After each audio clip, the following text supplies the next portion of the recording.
Clara Harrison stared out at the harsh Montana landscape from the window of her small cabin, one hand pressed to her growing belly, the other clutching a crumpled letter that had arrived with the morning post, the final correspondence from her father, disowning her completely.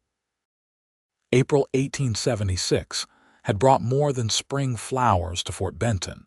It had brought the destruction of everything she'd ever known. She remembered the day she'd told her father about the baby. The vein in his forehead had bulged dangerously as his face turned a deep shade of crimson. Judge Thomas Harrison, the most respected man in Fort Benton, Montana Territory, couldn't bear the shame of an unwed, pregnant daughter.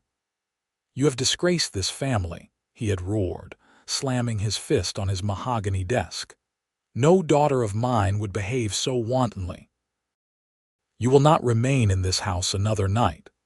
Clara had packed her meager belongings with trembling hands, tears streaming down her face. At 20 years old, she had never imagined she would find herself alone and pregnant, cast out by her own family. Her mother, bound by her husband's iron will, had slipped Clara some money and a small gold locket before she left, whispering tearful goodbyes in the shadows of their grand house. The cabin she now occupied belonged to her late grandmother, a small mercy that her father hadn't yet managed to take from her. It sat on the outskirts of town, far enough away that the gossiping tongues couldn't reach her daily, though her father's pronouncement of her fallen status had spread through Fort Benton like wildfire. A sharp kick from the baby brought Clara back to the present. 4 months pregnant now, she could no longer hide her condition beneath loose dresses. The father of her child, William Turner, had fled town the moment she'd told him about the baby. He'd been passing through Fort Benton on cattle business, charming, handsome, and full of promises he never intended to keep. Clara sighed and moved away from the window. She had managed to secure work sewing for Mrs. Jenkins, the dressmaker, who allowed her to take pieces home rather than subject herself to the stares and whispers in the shop. The money was barely enough, but it would have to do. A sudden knock at the door startled her. Visitors were rare these days, most townsfolk avoiding her as if her condition were contagious. She smoothed her dress nervously and opened the door. There, silhouetted against the setting sun, sat a man on horseback. His broad shoulders were draped in a worn leather duster, and a cattleman's hat cast shadows over his features. Clara recognized him instantly. Caleb Quinn, foreman at the Rockingham Ranch outside of town. She'd seen him occasionally over the years, a quiet, steady presence at town gatherings, though they'd rarely spoken. "Miss Harrison," he said, removing his hat.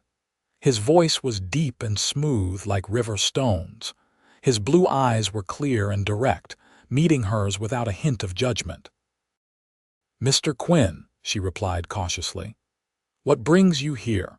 Caleb dismounted in one fluid motion, his tall frame unfolding with practiced ease.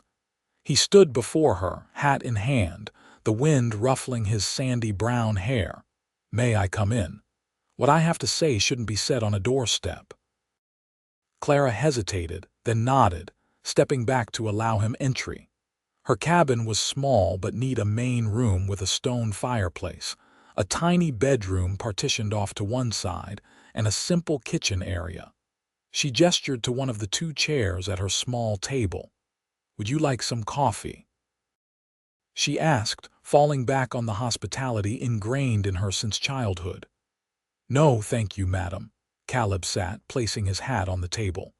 His hands, large and calloused from years of ranch work, rested before him. "I'll get right to it. I know about your situation." Clara stiffened. "The whole town knows my situation, Mr. Quinn. If you've come to gawk or lecture, you can see yourself out." A hint of a smile touched his lips. "Neither, Miss Harrison. I've come with a proposition." He took a deep breath. "I'm offering to marry you." Clara stared at him in shock. "I beg your pardon. I'm offering marriage," he repeated steadily. "Your child would have my name, my protection. You'd have a home at the ranch, security."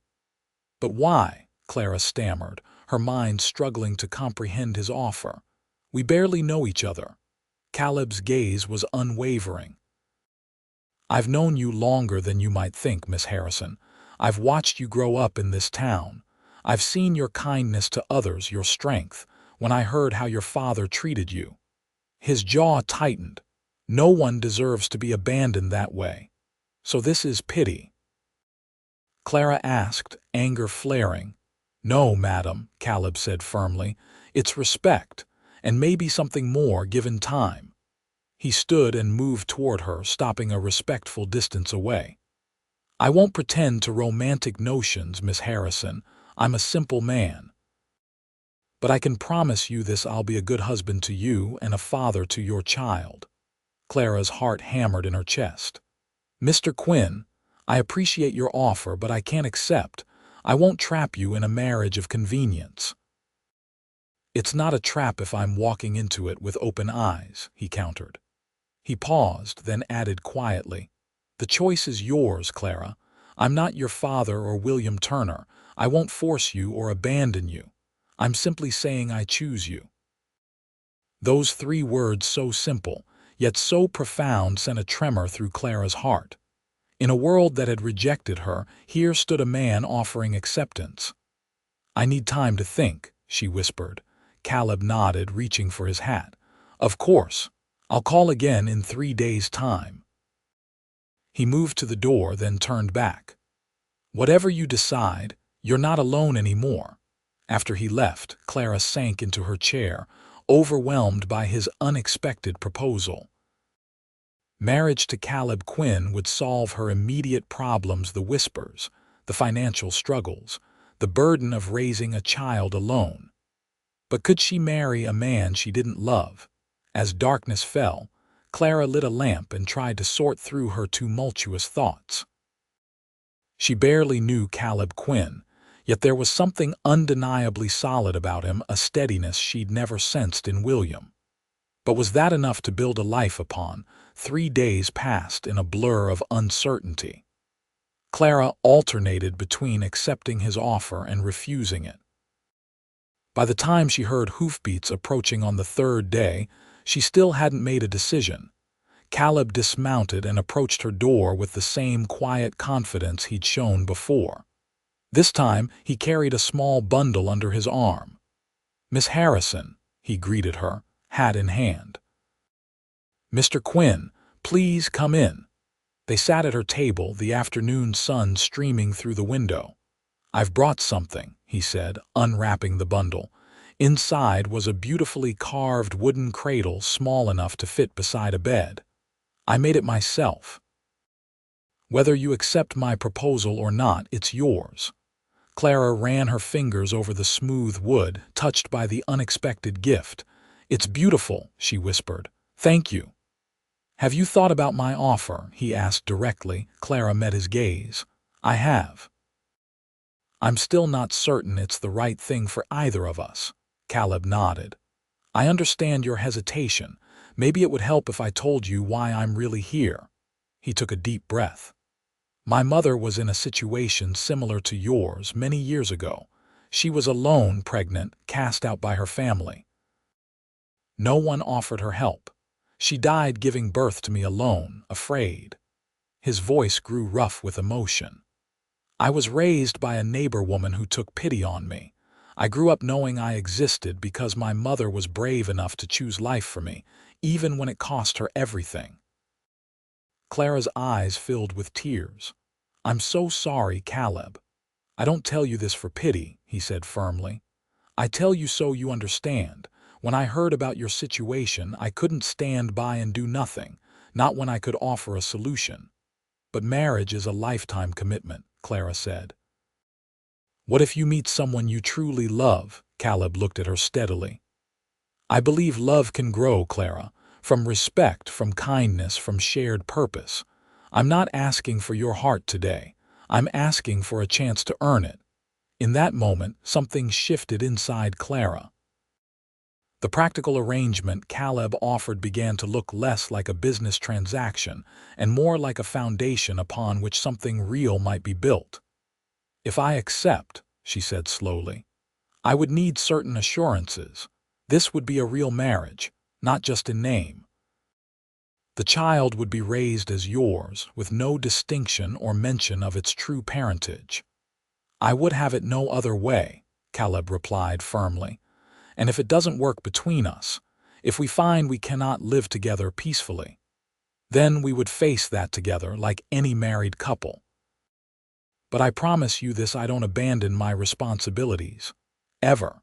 Clara took a deep breath, her decision crystallizing. "Then yes, Mr. Quinn, I accept your proposal." The relief that washed over Caleb's face was genuine. "Thank you, Clara." He reached across the table and tentatively took her hand. His palm was warm, his grip gentle but secure. "I promise I'll do right by you and the child." "When?" she asked simply. "As soon as possible. We can speak to Reverend Miller tomorrow if that suits you." Clara nodded. "Tomorrow, then." Caleb rose to leave. "I'll return in the morning with a wagon for your belongings. The ranch is about an hour's ride from town." "I'll be ready," Clara promised. After he left, Clara sat in the fading light, her hand resting on her belly. She had just agreed to marry a near stranger, a kind one, to be sure, but a stranger nonetheless.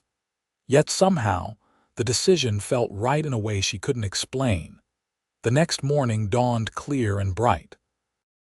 Clara packed her few possessions and dressed in her best gown, a pale blue dress that still accommodated her changing figure. She looked at herself in the small mirror, wondering if she was making the biggest mistake of her life, or saving herself and her child from a future of hardship. Caleb arrived as promised, driving a wagon with his horse tied behind. He wore a clean shirt and vest, his usually unruly hair tamed for the occasion. "You look lovely," he said simply when he saw her. "Thank you," Clara replied, feeling a blush rise to her cheeks. They drove to the small church in town, where Reverend Miller waited. Clara felt the stares of townsfolk as they passed, the whispers following in their wake. She held her head high, refusing to show the shame her father insisted she should feel. The ceremony was brief and simple. No family attended. Clara's had disowned her, and Caleb had none to speak of. Mrs. Jenkins from the dress shop stood as witness, giving Clara an encouraging smile as she promised to honor and cherish a man she barely knew. When Reverend Miller pronounced them husband and wife, Caleb leaned down and placed a gentle, chaste kiss on Clara's lips, their first physical contact beyond handshakes. It was brief but not unpleasant, and Clara found herself wondering what it might be like to truly be Caleb Quinn's wife in every sense. They signed the marriage documents, and just like that, Clara Harrison became Clara Quinn. As they emerged from the church, Clara saw her father across the street, standing rigidly outside his law office. Their eyes met briefly, his cold and disapproving, hers defiant. He turned deliberately away, entering his office without acknowledgement. "Are you all right?" Caleb asked quietly, noticing the exchange. "Yes," Clara replied, surprised to find it was true. Her father's rejection still hurt, but it no longer threatened to crush her. "Let's go home." The word felt strange on her lips. Home. She had no idea what awaited her at the Rockingham Ranch, but at least she wouldn't face it alone. The ranch was larger than Clara had expected, though not as grand as some in the territory. A substantial main house built of sturdy logs stood on a gentle rise, with a barn and several outbuildings nearby.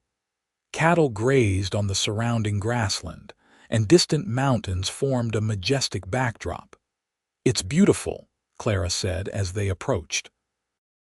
"It's not much compared to your father's house," Caleb replied, a touch of uncertainty in his voice. "It's perfect," she assured him. "Truly."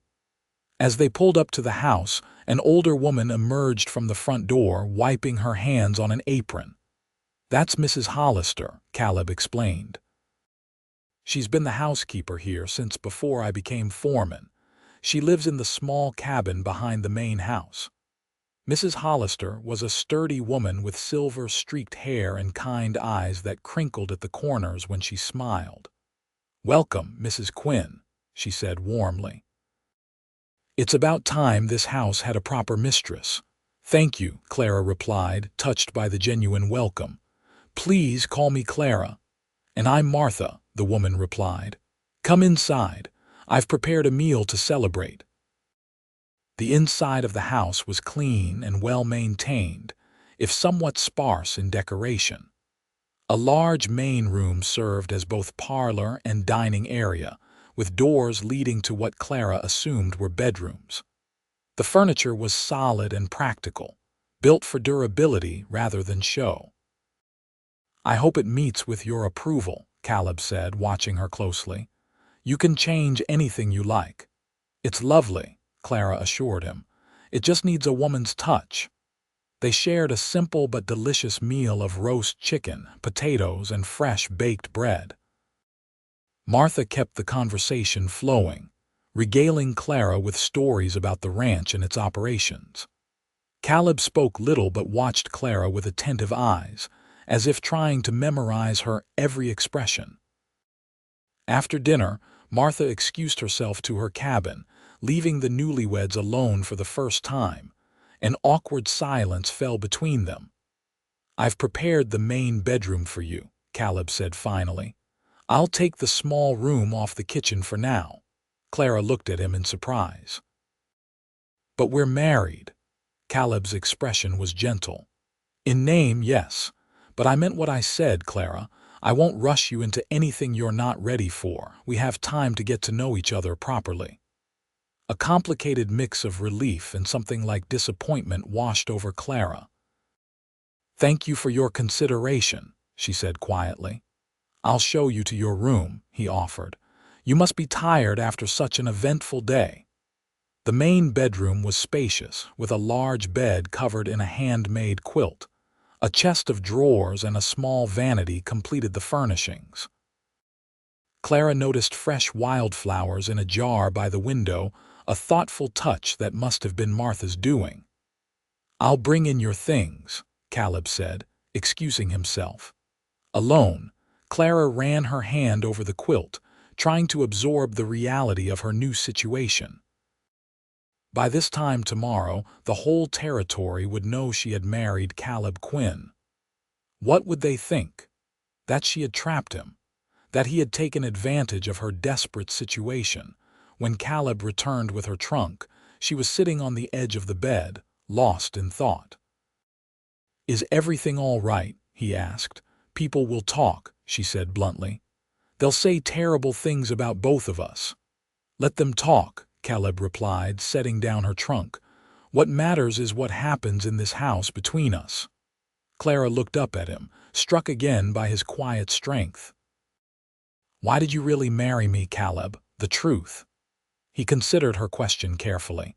"Because it was the right thing to do, because you deserved better than what happened to you, and because—" He paused, seeming to search for the right words. "Because I've admired you from afar for longer than is probably proper to admit." "Admired me?" Clara echoed, stunned. A hint of color touched Caleb's cheeks. "You were Judge Harrison's daughter. Well-educated, refined, meant for someone of your own social standing. I'm just a ranch foreman with calloused hands and little education. I never would have presumed to court you under normal circumstances." "So my disgrace made me accessible?" Clara asked, a hint of bitterness creeping into her voice. "No," Caleb said firmly. "Your courage made you even more admirable. When others would have crumbled under the weight of such rejection, you held your head high. You found work, made a life for yourself and your child. That's the kind of strength I respect, the kind I want in the mother of my children."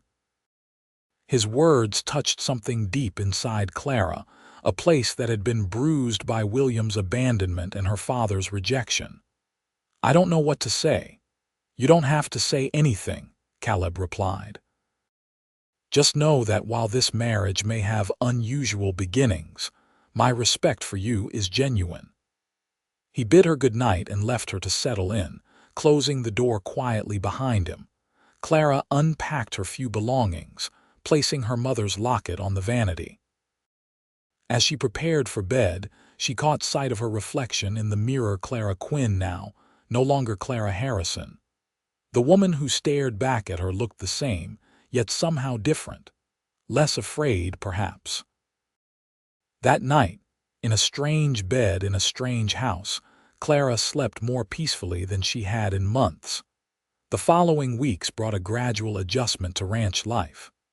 Clara took over management of the household, working closely with Martha, who proved to be both a valuable teacher and a friend. Caleb was often busy with ranch duties, leaving at dawn and returning at dusk, but their evening meals together became a time to share the events of their day and learn more about one another. Clara discovered that Caleb was far more educated than he'd let on, having taught himself through years of reading. His bookshelves contained volumes of history, philosophy, and literature that surprised her. He spoke intelligently on a wide range of subjects, but always with humility. In turn, Caleb learned that Clara had a quick wit and a talent for numbers, soon taking over the ranch accounts with an efficiency that impressed him. She also revealed a passionate interest in medicine, having studied informally with the town doctor before her father forbade it as unsuitable for a lady. True to his word, Caleb maintained a respectful distance, sleeping in the small bedroom and never pressuring Clara for more than she was ready to give. They developed a comfortable friendship, punctuated by moments of unexpected connection that hinted at deeper possibilities. One evening in late May, about a month after their wedding, Clara was sitting on the porch when Caleb returned from checking the herd.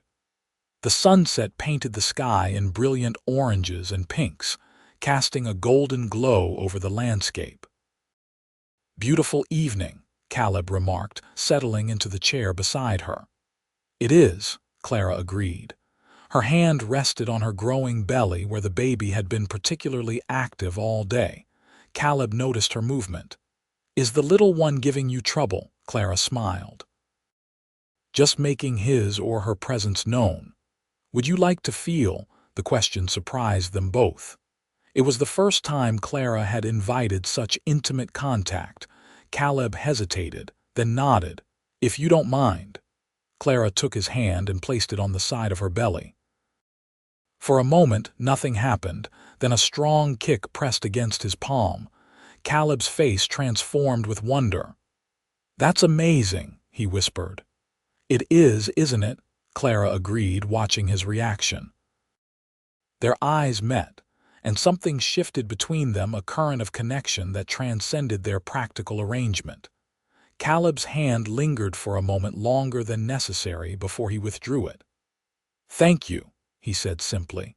Clara nodded, unable to articulate the emotions swirling within her. For the first time, she found herself wondering what it would be like if theirs was a real marriage in every sense.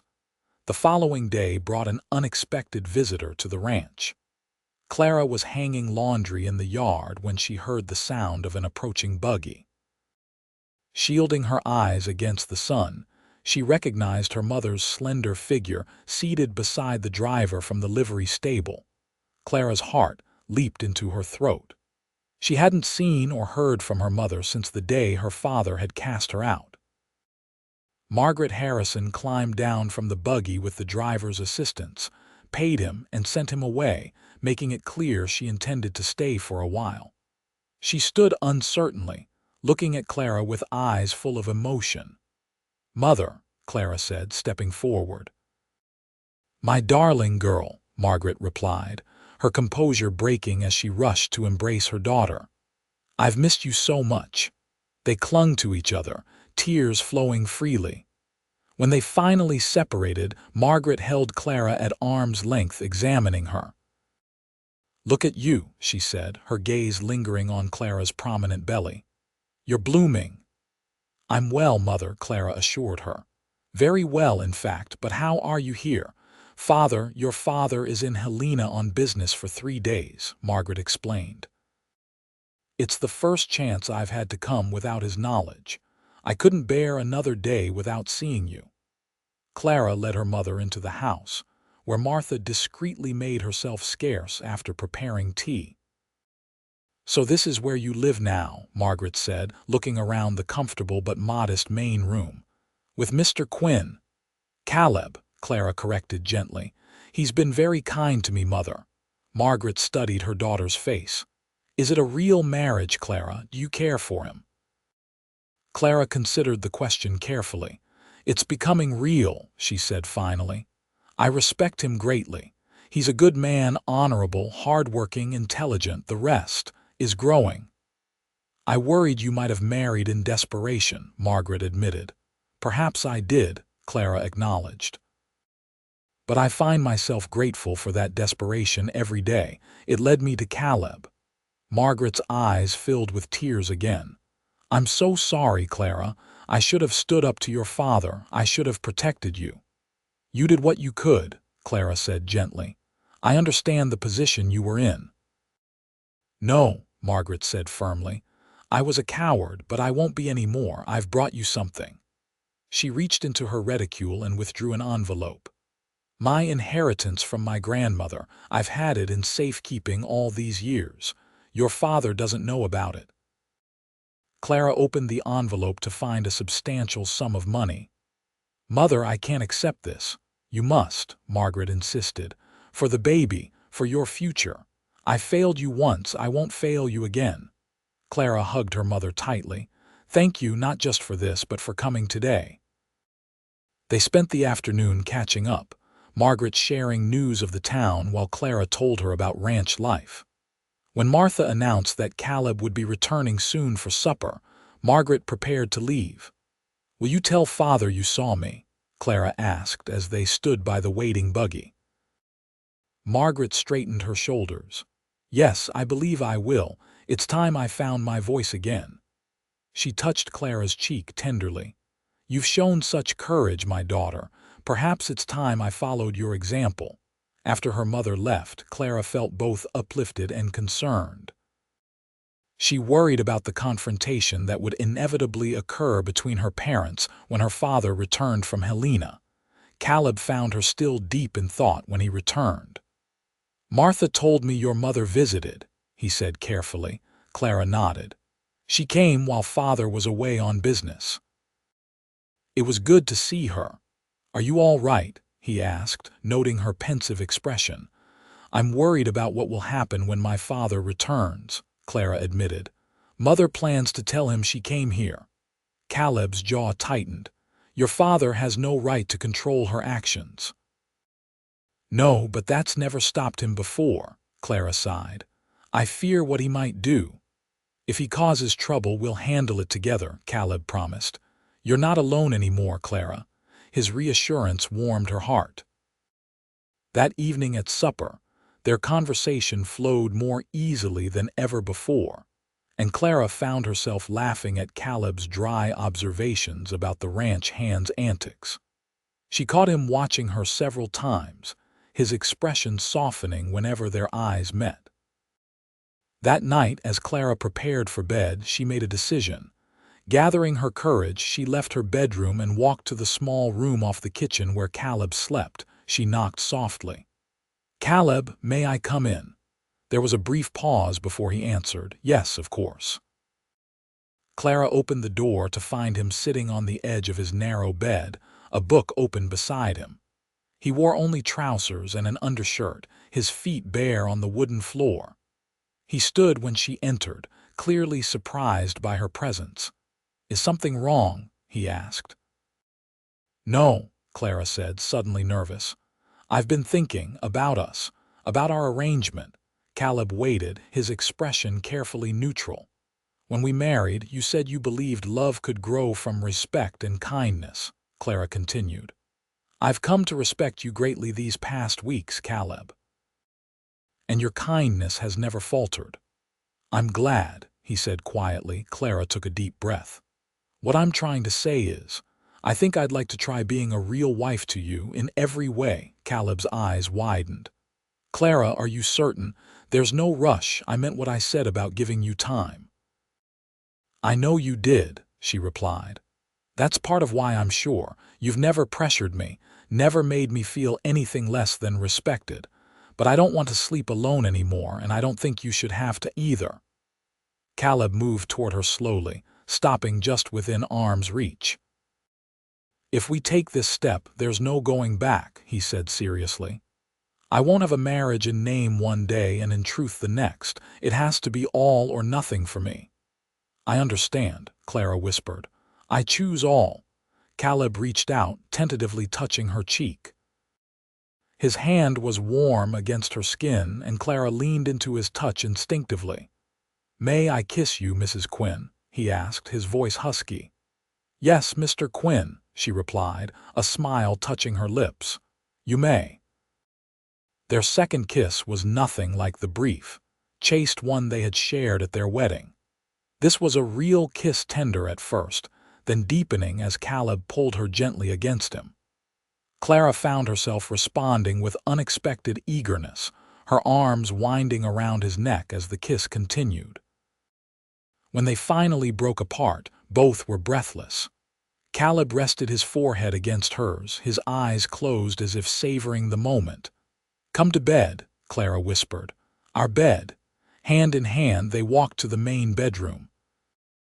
What followed was a night of gentle discovery, Caleb treating Clara with a tenderness that brought tears to her eyes.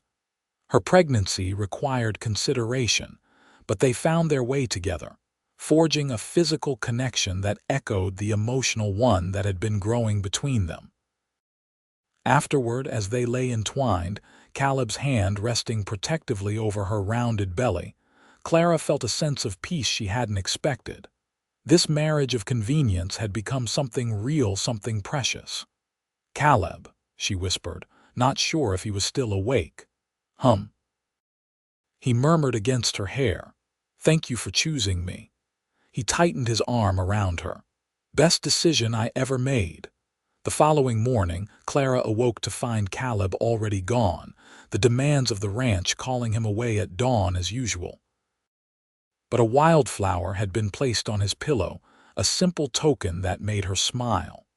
Martha noticed the change in their relationship immediately, but said nothing beyond giving Clara a knowing smile as they prepared breakfast together.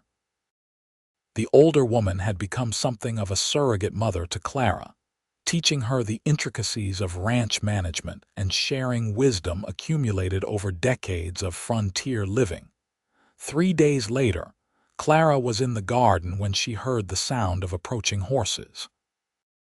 Looking up, she was shocked to see her father dismounting in the yard, his face set in grim lines. Behind him rode the town sheriff and another man Clara didn't recognize. Clara straightened, one hand automatically moving to protect her belly. Father, she said coolly, what brings you here? Thomas Harrison's eyes flickered to her swollen midsection before returning to her face. I've come to speak with your husband. The way he said the word made it clear he considered the marriage a sham. Caleb is checking the north pasture, Clara replied. He won't be back until evening. Then I'll speak with you, her father said. In private, Clara stood her ground. Anything you have to say can be said here. Harrison's jaw tightened. Very well. I've come to inform you that I'm contesting your marriage. This man took advantage of your vulnerable state to secure himself a position. I've filed papers claiming the marriage is invalid. Clara stared at him in disbelief. On what grounds? Coercion and taking advantage of a woman of diminished capacity, Harrison replied. No daughter of mine in her right mind would marry a common ranch hand. I'm not a daughter of yours, remember? Clara shot back. You made that perfectly clear when you threw me out. Your mother has convinced me to reconsider that decision, Harrison said stiffly. If you return home now and end this farce of a marriage, I'm prepared to acknowledge you again. And my child, Clara demanded, her father's expression hardened. Arrangements can be made. There are homes for such unfortunate children. Clara felt a surge of protective rage. "Get off this property," she said, her voice shaking. "You have no right to be here and you have no say in my life or my child's future." "Clara, be reasonable," Harrison began. "The lady asked you to leave," came a deep voice from behind them. Clara turned to see Caleb dismounting from his horse, his expression thunderous as he strode toward them. He must have returned early from his rounds, perhaps warned by one of the ranch hands about the visitors. "This doesn't concern you, Quinn," Harrison snapped.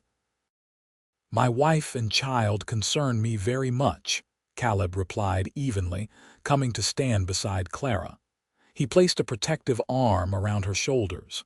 "And you're trespassing on my land." "We have a warrant to investigate claims of coercion," the sheriff interjected, looking uncomfortable. "Judge Harrison has filed a formal complaint." "Investigate all you want," Caleb said calmly. "Clara and I were married willingly before witnesses. Our marriage certificate is properly filed." "A convenient arrangement for you," Harrison sneered.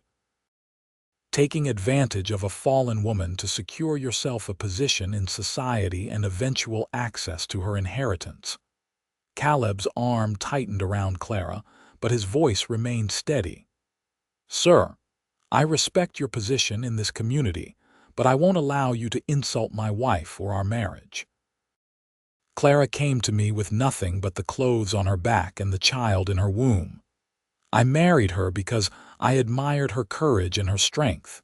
If you can't see those qualities in your own daughter, that's your loss." The sheriff shifted uncomfortably.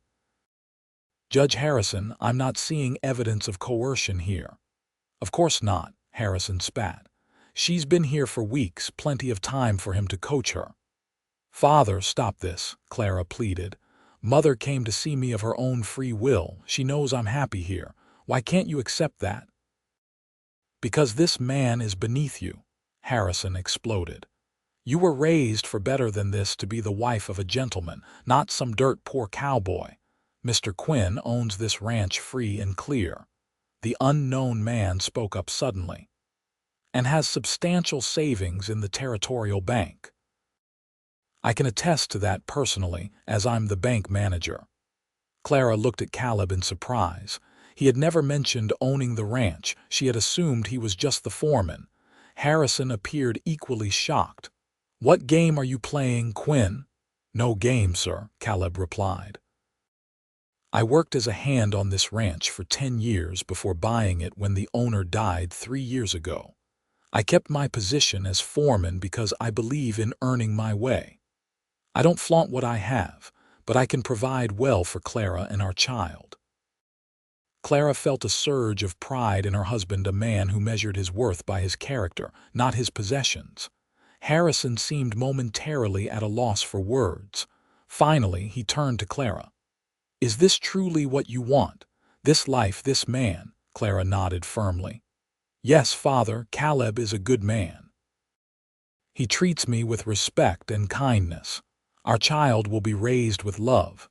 Something in Harrison's expression shifted, not quite acceptance, but perhaps the first crack in his rigid disapproval. "Your mother misses you terribly." "She's welcome here anytime," Clara said. "As are you if you can accept my choices and my husband." Harrison straightened his shoulders. "We'll see." He turned to the sheriff. "It appears I was misinformed about Mr. Quinn's circumstances. We'll withdraw for now." As the men mounted their horses, Harrison paused, looking back at Clara. "Your mother will want to know when the child arrives." It wasn't much, but it was the closest thing to an olive branch he could offer. Clara nodded. "I'll send word." After they rode away, Clara turned to Caleb. "You own the ranch. Why didn't you tell me?" Caleb looked sheepish. "I wanted you to see me as I am, not what I have. And honestly, it didn't seem important compared to everything else happening between us." Clara shook her head in wonder. "Just when I think I understand you, Caleb Quinn, you surprise me again. He smiled, drawing her into his arms. "Keep learning about me, Clara Quinn. We have a lifetime for surprises." That night, as they lay together in bed, Clara asked the question that had been on her mind all day. "Were you ever going to tell me you owned the ranch?" Caleb's fingers traced lazy patterns on her arm. "Eventually. It just never seemed like the right time. I didn't want you to think I was boasting." "It would hardly be boasting to tell your wife about your property," Clara pointed out. "Perhaps," Caleb conceded, "but when we married, it wasn't a real marriage yet. I didn't want you to feel obligated to me because of what I could provide materially." Clara propped herself up on one elbow, studying his face in the dim light. "You're a very unusual man, Caleb Quinn." "Is that good or bad?" he asked, a smile playing at his lips. "Very good," she assured him, leaning down to kiss him softly. "And getting better all the time." As summer bloomed across the Montana territory, so too did the relationship between Caleb and Clara. What had begun as a marriage of convenience deepened into genuine affection, and though neither had said the words aloud yet, something very much like love. Clara's pregnancy progressed well. By July, she was 7 months along, her belly proudly round beneath her loose dresses. Caleb had taken to reading to the baby each evening, a habit that never failed to warm Clara's heart. Margaret Harrison visited regularly, usually timing her visits for when the judge was away on circuit. Each time she came, she seemed stronger, more willing to stand up for herself and her daughter. She brought baby clothes she had sewn in secret and news of Fort Benton's happenings. One sweltering July afternoon, Clara was resting in the shade of the porch when she spotted a familiar buggy approaching. To her surprise, both her parents were in it, her father driving, her mother sitting tensely beside him. "Caleb," Clara called toward the barn where her husband was repairing a harness. He emerged quickly, wiping his hands on a rag. When he saw the buggy, he moved to stand protectively beside Clara's chair. "It'll be all right," he assured her, though his expression was wary. Judge Harrison pulled the buggy to a stop and helped his wife down before approaching the porch. His face was as stern as ever, but there was a slight hesitation in his step that Clara had never seen before. "Clara, Mr. Quinn," he greeted them formally. "Judge Harrison, Mrs. Harrison," Caleb replied with equal formality. "What can we do for you today?" Margaret stepped forward, taking her husband's arm. "Thomas has something he wants to say to Clara." The judge cleared his throat, clearly uncomfortable. "I've been reconsidering my position regarding your situation, Clara." Clara's heart skipped a beat. "Oh, your mother has been most persuasive in arguing your case," he continued stiffly. "And I've had time to reflect on certain matters." "What my husband is trying to say," Margaret interjected with surprising firmness, "is that he regrets his harsh treatment of you and wishes to reconcile." Harrison shot his wife an irritated look but didn't contradict her. "I may have acted hastily," he admitted. "Family is important. The child you're carrying is my grandchild, regardless of the circumstances." Clara felt tears spring to her eyes. After months of rejection, her father's grudging acceptance felt like a miracle. "Thank you, Father," she said softly. "That means a great deal to me." Harrison nodded awkwardly. "Yes, well, your mother suggested we might assist with preparations for the baby's arrival, if that would be acceptable." Clara looked at Caleb, who squeezed her hand encouragingly. "We would appreciate that very much," she replied. "Perhaps you'd like to come inside for some refreshment," Caleb offered, extending a tentative olive branch of his own. "It's too hot to stand around in the yard." Harrison hesitated, then nodded. That would be appropriate. The next hour was strained but civil. Judge Harrison was clearly making an effort, though he addressed most of his comments to Clara rather than Caleb.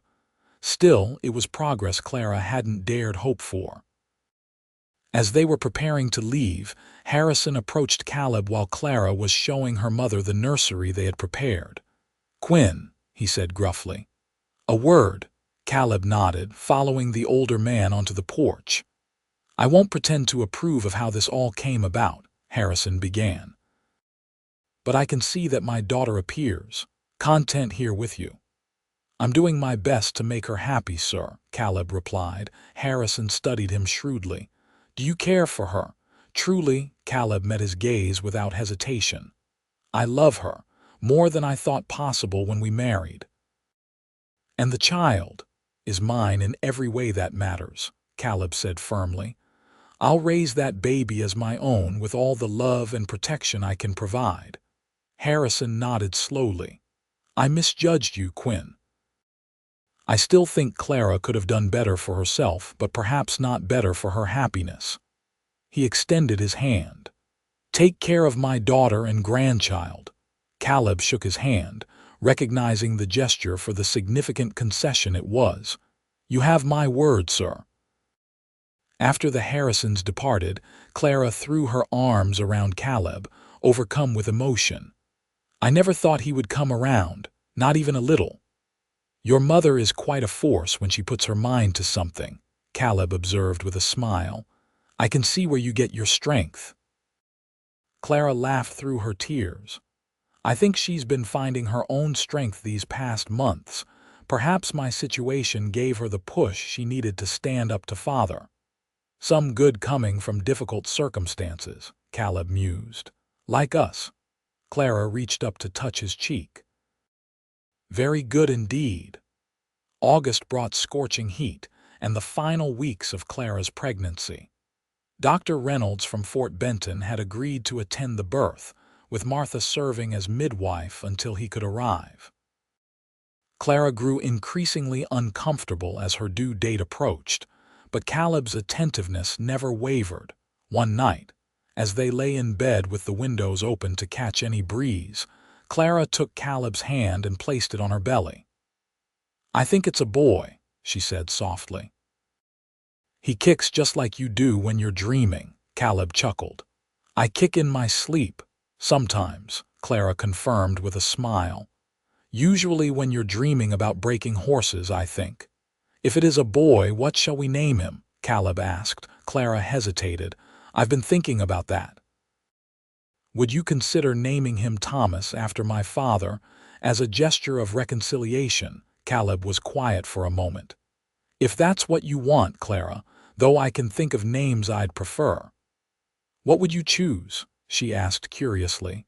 "Matthew," Caleb said softly.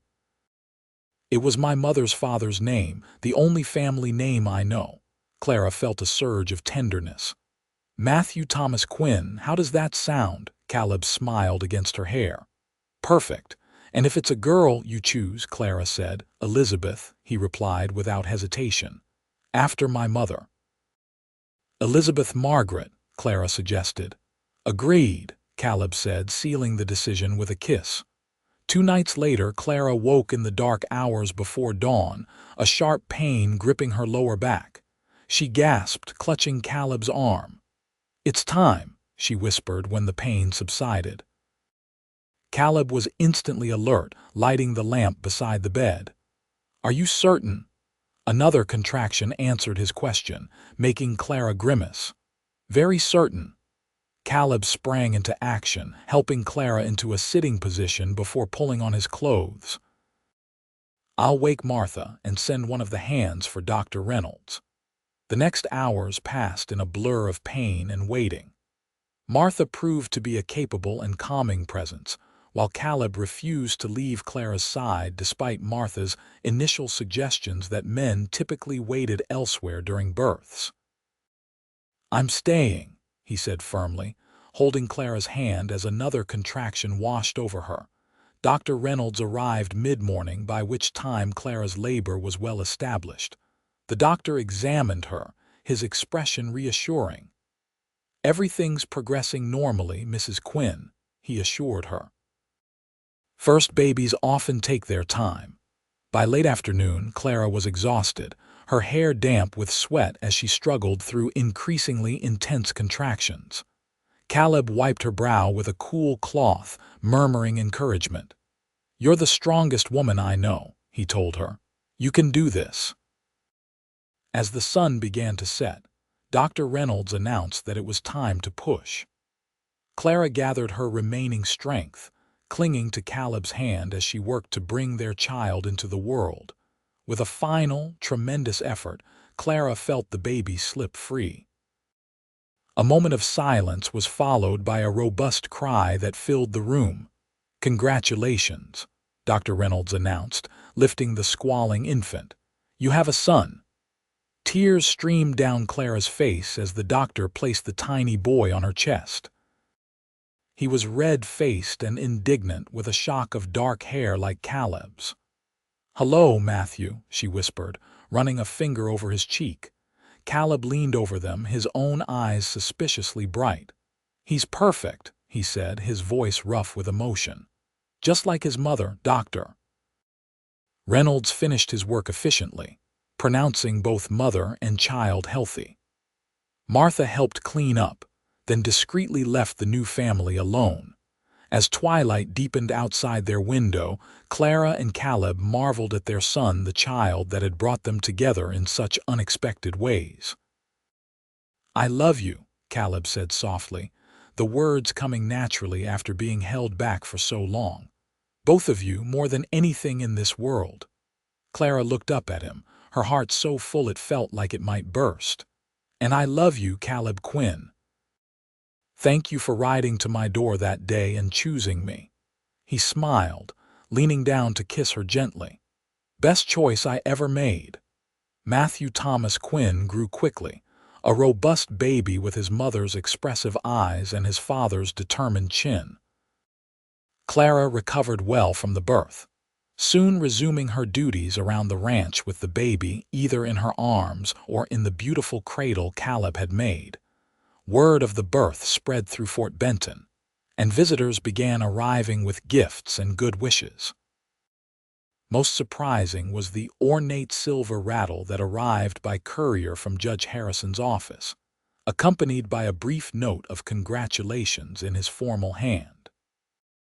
As fall painted the Montana landscape in golds and reds, Clara found herself reflecting on the tumultuous year that had passed, how her life had been upended, and then rebuilt into something stronger and more beautiful than she could have imagined. One crisp October evening, she stood on the porch watching the sunset, Matthew sleeping peacefully against her shoulder.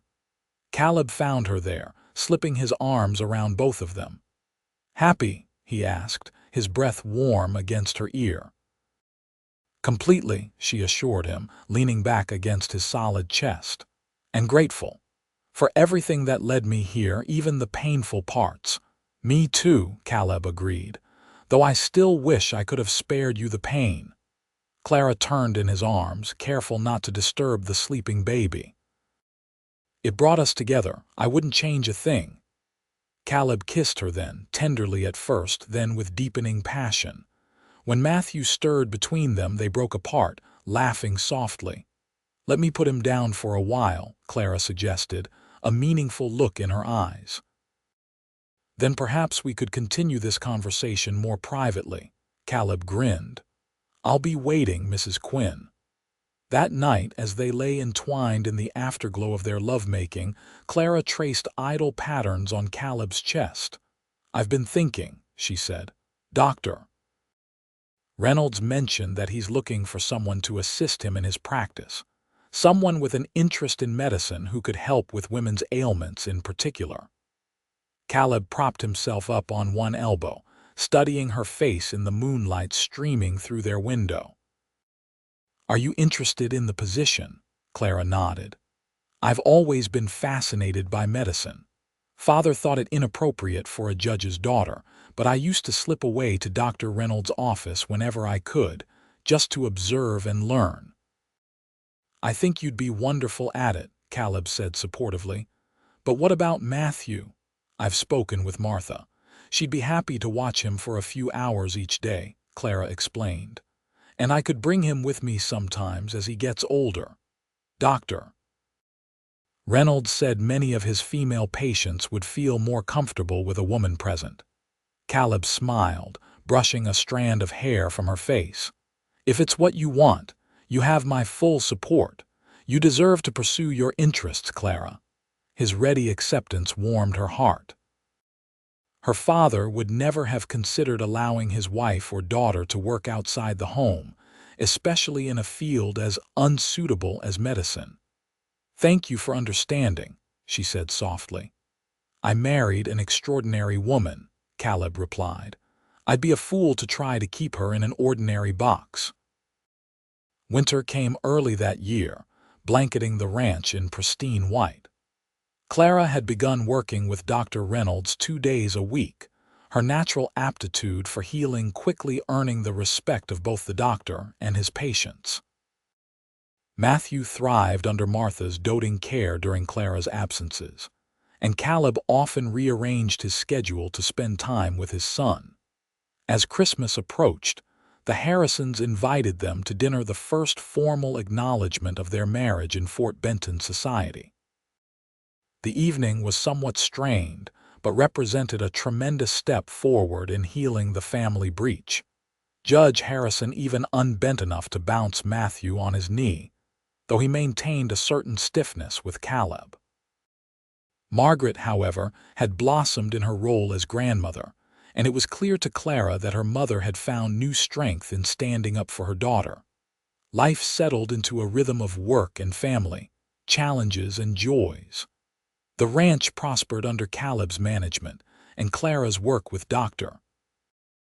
Reynolds gave her a sense of purpose beyond her roles as wife and mother.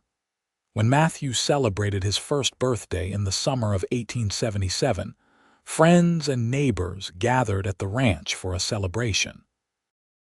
Even Judge Harrison attended, bringing an elaborately carved wooden rocking horse that must have cost a small fortune. As Clara watched her father awkwardly accepting congratulations on his grandson, she felt Caleb's arms slip around her waist. "Quite a change from last year," he observed quietly. Clara nodded. "Sometimes I can hardly believe it myself, from being disowned and alone to all this." She gestured to the gathering of friends and family, the thriving ranch, their healthy son. "You were never truly alone," Caleb reminded her. "Not from the moment I rode up to your door." Clara turned in his arms, looking up at the man who had become the center of her world. "I remember every word you said that day. I choose you. I had no idea then what those words would come to mean." "I meant them then," Caleb said, his blue eyes warm with love. "And I mean them even more now. I choose you, Clara Quinn, every day for all the days we have." "And I choose you," she whispered back, standing on tiptoe to kiss him. Their embrace was interrupted by a tug on Clara's skirts. Looking down, they found Matthew pulling himself up to a standing position, his chubby face alight with determination. "Come here, little man," Caleb said, scooping up his son. The boy giggled, reaching out to touch his father's face with a sticky hand. As Clara watched them together, her heart overflowed with gratitude for the life they had built from such unlikely beginnings. What had started as a practical arrangement, a solution to an impossible situation, had blossomed into the deepest love she could imagine. Later that evening, after the guests had departed and Matthew was tucked into his bed, Clara and Caleb sat on the porch swing, watching fireflies dance in the gathering dusk. "I have something to tell you," Clara said, a smile playing at her lips. Caleb looked at her curiously. "What is it?" Clara took his hand and placed it on her still flat stomach. "We're going to have another baby." Caleb's face transformed with joy. "Truly." "When?" "Early next year, Dr. Reynolds thinks," Clara replied. "Are you happy?" "Beyond words," Caleb assured her, gathering her into his arms. "This time, I'll be there from the very beginning." Clara rested her head against his shoulder, contentment washing over her. "This baby is lucky, coming into so much love." Both our children are, Caleb said softly, and so are we. As night fell over the Montana plains, Clara thought about the journey that had brought them here, the pain and rejection that had ultimately led to such profound happiness. She had lost a father only to regain him, lost her place in society only to find a more meaningful one, lost her carefully planned future only to discover a far better one waiting for her. And it had all begun with a man on horseback, a marriage of convenience and 3 simple words that had changed everything. I choose you.